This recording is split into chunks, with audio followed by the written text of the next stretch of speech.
there is something we need. It's a leap of faith.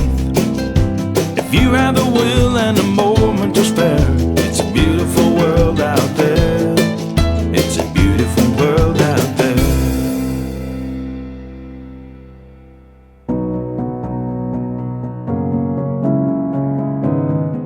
Hello everyone, and welcome to another episode of Scottish Adventures.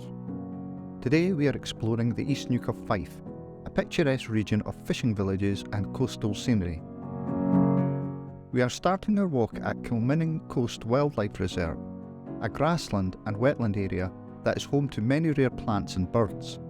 The reserve is managed by the Scottish Wildlife Trust and is part of the Fife Coastal Path, a long-distance trail that follows the shoreline of Fife. One of the most striking features of Kilminning is the contrast between the tarmac remnants of the airfield and the natural vegetation that colonises them over time.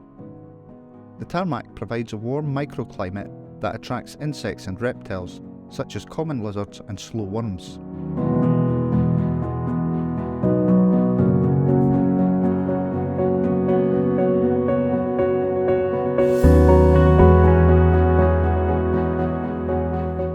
Next we visit East Neuk Lighthouse. East Neuk Lighthouse was built in 1975 by engineer P.H. Hislop. It's a single-storey brick building with a flat roof and rendered walls. It has a white light that flashes every 10 seconds. The lighthouse is located next to the coastal station on the edge of Crail Golf Club.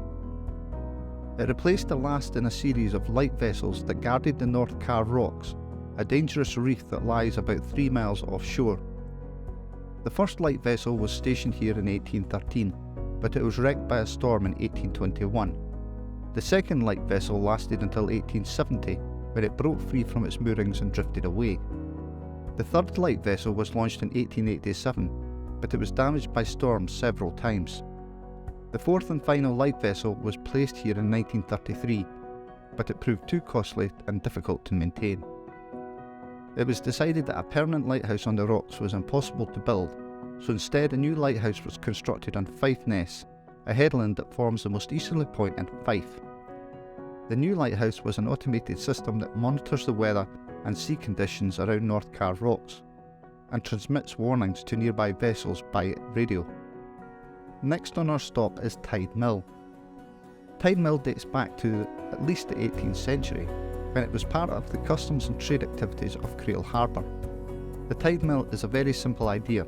Rather than use a mill pond to store water to drive a water wheel, you create a pond and let the tide fill it with water for you. The tide mill at East Neuk consists of a natural basin that has been enhanced by the construction of stone-built barrages on either side of the rock outcrop. This creates a reservoir that measures about 100 metres by 70 metres when filled by the incoming tide. A sluice gate controls the flow of water from the reservoir to a channel that leads to the mill site. The mill site is marked by a circular groove cut into a flat natural rock. The groove is about 0.3 metres wide and about 0.15 metres deep, with a diameter of 4 metres. This groove was probably where the wooden water wheel was placed, which would have turned an axle connected to millstones inside a wooden building. The tide mill was probably used to grind oats or barley for local consumption or export. It would have operated only a few hours each day, depending on the tide cycle. The mill was abandoned sometime in the 19th century, and its wooden structures have decayed over time. Next is Constantine's Cave. The cave is located on the north face of a rocky crag on the shores of East Neuk, about 200 metres north of Craighead Farmhouse. It was named after King Constantine II of Scotland, who according to legend was killed here by Norse raiders in 874 AD. However, there is no historical evidence to support this story. The cave is about 7 metres deep and 3 metres wide at its mouth. The roof is about 4 metres high. The walls are carved with several crosses and 2 crude figures of animals. These carvings date back to the early Christian period, probably between the 6th century and the 9th century AD.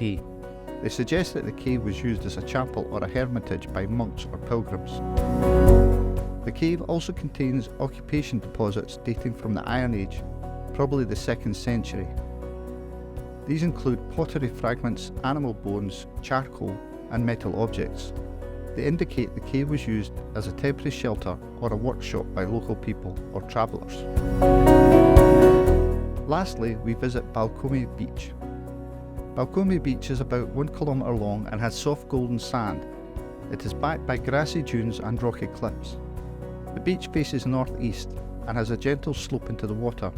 The water quality is good but can be cold. Balcomie Beach is also a great spot for birdwatching.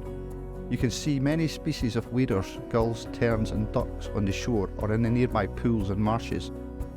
You may also spot seals, dolphins or even whales on the sea. If you are lucky, you may catch a glimpse of the North Car Beacon, a lighthouse on an offshore rock that warns ships of the dangerous Car brigs. Thank you for watching this episode of Scottish Adventures. If you enjoyed it, please give it a thumbs up and subscribe to our channel for more videos like this one. See you next time.